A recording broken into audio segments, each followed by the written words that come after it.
Halo Sobat Pembelajar, perkenalkan saya Kusuma Sinugraha, Widyaswara Ahli Pertama Pusikat Kepemimpinan dan Manajerial. Selamat datang di seri pembelajaran lanjutan dengan tema Aspek Readiness for Change dalam Change Management.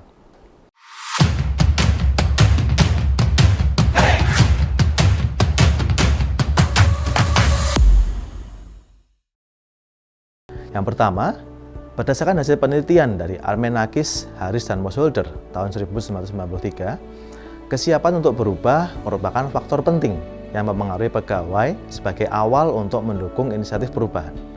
Kemudian selanjutnya, menurut Palmer, Danforth, dan Ekin pada penelitian tahun 2009, tingkat readiness for change dapat digunakan sebagai indikator untuk menentukan hasil yang mungkin didapatkan dari inisiatif perubahan di waktu tertentu. Sobat pembelajar semua, setelah mengetahui peran penting aspek readiness for change dalam menentukan keberhasilan proses perubahan, tentunya kita juga perlu mempelajari faktor-faktor apa saja yang mempengaruhi tingkat kesiapan untuk berubah tersebut. Nah, Holt, Armenakis, Field, dan Harris pada penelitian tahun 2007 mengemukakan teori bahwa kesiapan untuk berubah pada tingkat individu dibentuk oleh 4 faktor utama, yaitu appropriateness, management support, change efficacy, dan personal balance. Nah, selanjutnya mari kita bahas keempat faktor utama tersebut satu persatu ya Sobat Pembelajar.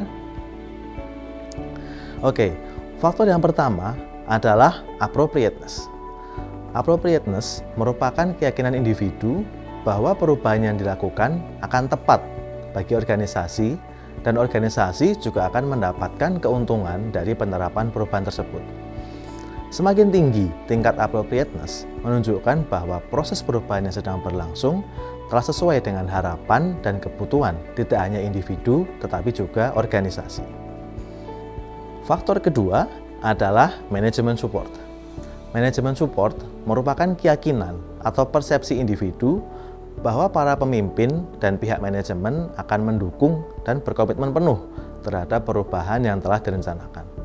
Semakin tinggi nilai manajemen support mengindikasikan bahwa para pegawai menganggap bahwa para pimpinan organisasi atau pihak manajemen telah memberikan dukungan yang memadai dan memiliki komitmen yang tinggi dalam mendukung kebijakan perubahan yang sedang berlangsung. Selanjutnya, faktor ketiga adalah change efficacy. Change efficacy merupakan keyakinan individu tentang kemampuan mereka untuk mampu menerapkan perubahan yang diinginkan. Individu akan merasa mempunyai keterampilan serta sanggup untuk melakukan tugas yang berkaitan dengan adanya perubahan tadi. Faktor ini juga menjelaskan tentang tingkat kepercayaan diri individu ataupun kelompok untuk dapat menyukseskan perubahan yang sedang berlangsung.